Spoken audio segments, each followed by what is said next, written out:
Padre, le quisiera preguntar una cuestión debido a la agenda que tiene el llamado nuevo orden mundial, esta ingeniería social que están haciendo, tanto en ideología de género, toda esta cuestión a nivel mundial, sobre todo en Occidente.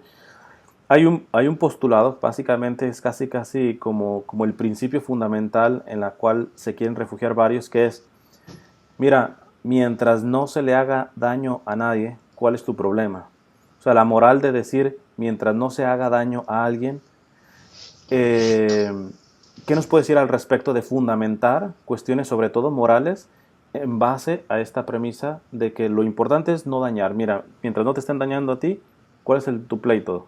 Se debe de permitir cualquier cosa.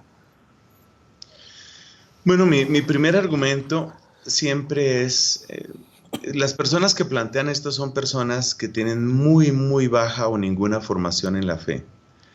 O sea que el argumento más fuerte, que lo voy a decir de segundo, lo digo aquí de segundo, aunque debería ser el primero, pero lo voy a decir de segundo. Ya voy a llegar allá.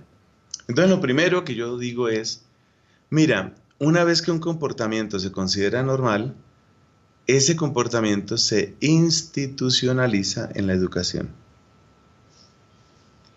Entonces, el caso típico es lo que sucede con el matrimonio gay. Los gays no te están haciendo daño a ti, déjalos en paz. Supongamos que admitimos eso. El matrimonio gay no te hace daño a ti, tú cásate con una mujer si quieres, ellos se quieren casar con otro hombre, ¿qué pasa contigo? Déjalos en paz. Ujú. Supongamos que no cede. Luego, el matrimonio gay debe tener reconocimiento legal.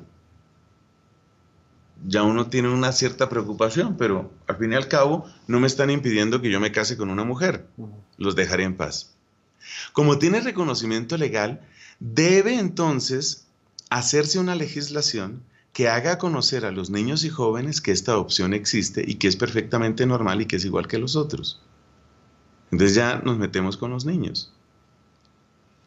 Y los niños son los niños de todos, no Ujú. los niños de los que piensan así. Y puesto que esto tienen que aprenderlo todos los niños, pues hay que llegar a la educación sexual. Entonces, pues las aberraciones que han pasado en Venezuela, en Colombia, pero con mucha más fuerza en España. Entonces es muy necesario que los niños a los 9, 10 años sepan que todos los agujeros de su cuerpo son aptos para el placer, así como lo estoy oyendo, para no decirlo más Sí, vulgar. sí, sí. Entonces, y eso presentado seguramente con esquemas, con gráficos, con fotos, con invitando, y ese es el siguiente paso, invitando a que haya talleres, que eso también ha sucedido en Escandinavia y en otros lugares. Entonces, por ejemplo, dos niñas a que se abracen o a que se toquen sus cuerpos, para luego hacerle la pregunta, ¿qué sentiste? Porque tú tienes que explorar tu cuerpo. ¿Eso no es meterse con nadie? Entonces, digamos, ese es el primer argumento que uno plantea, ese es el primer argumento. Lo mismo que hemos dicho de la educación hay que decirlo de la industria del entretenimiento, lo mismo hay que decirlo de lo que tiene que ver con todas las áreas de la vida social. Porque entonces viene el otro punto. Puesto que esto es legal y es aceptado, cualquier discurso que sea contrario debe ser penalizado. Por supuesto, si algo es legal y alguien se opone a lo legal, el que se opone a lo legal es ilegal. Ujú. Tan sencillo como eso. Entonces, un país que a mí me preocupa mucho es Finlandia. En Finlandia no sé si ya ha sucedido, pero si no están al borde de declarar a las iglesias espacios públicos. Eso es demasiado grave porque si una iglesia es un espacio público, lo que tú prediques dentro de una iglesia católica, luterana, lo que sea, lo que tú prediques dentro de una iglesia, tiene que estar sujeto a las reglas de un discurso público.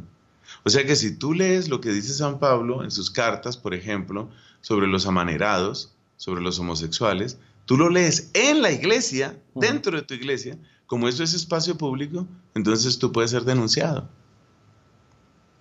Entonces, a ver, ¿eso afecta o no afecta? Esa es la línea, digamos, de planteamiento que yo utilizo para responder a estas personas. Pero dije que iba a plantear cuál debería ser el argumento real. El argumento real que no lo entiende nadie, sino solo los que ya tienen una formación y ojalá profunda, es que Dios no hizo de nosotros seres aislados. Todos estamos conectados unos con otros. Esa conexión, cuando somos creyentes, tiene el hermoso nombre de comunión de los santos. O sea, circulan entre nosotros los bienes sobrenaturales que tienen como vehículo la caridad misma. Eso es lo que circula entre nosotros.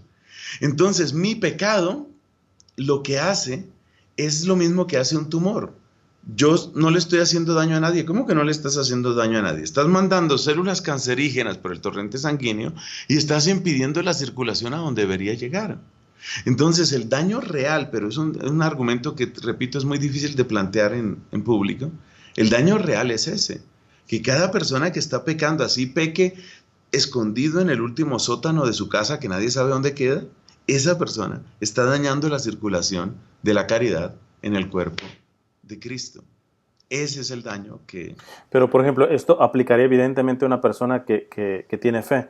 Si nos fuéramos solamente al aspecto ya meramente de derecho natural, de ley natural como tal, ¿se podría basar una moral en base a que mientras no se haga daño, o hay algún tipo de sofisma, de falacia al respecto? No, pues para todo lo que dije antes de la educación, del entretenimiento y de las leyes y de la persecución homofóbica y a la homofobia, a la llamada homofobia, todo eso es argumento de ley natural, todo eso. Solamente este último minutico donde hablé de comunión de los santos requiere fe. Todo lo anterior es de ley natural. Ya. Porque yo ponía a veces el ejemplo de, por ejemplo, un niño que copia, pues estrictamente no le está haciendo daño a nadie. Y nadie puede decir que es un acto correcto el estar copiando en el examen, ¿verdad? Entonces, en cómo basar la verdad al respecto. Porque si estamos basando en el hecho de que no haga daño, ¿cómo definir lo que hace daño? Si es daño físico, moral, etcétera. Entonces, porque generalmente lo hacen, mira, no te va a matar esto, ¿eh? O sea, no te estoy tocando. O sea, la objetividad de la verdad, quizás ese es el meollo de que se niega, ¿no? Claro, pero ya eso mismo resulta un poco abstracto para muchas personas. Por ejemplo, descubrir eso, que hay daños que no son físicos. Yo lo encuentro cada rato, Cristian, cada rato lo encuentro con las personas que dicen, bueno, pero si un ateo es bueno, y mi respuesta es, un momento, negar el destino eterno junto a Dios, ¿no hace daño? Entonces, date cuenta que la idea de ser bueno o la idea de hacer daño, en realidad es una idea materialista, es una idea marcada por el ateísmo.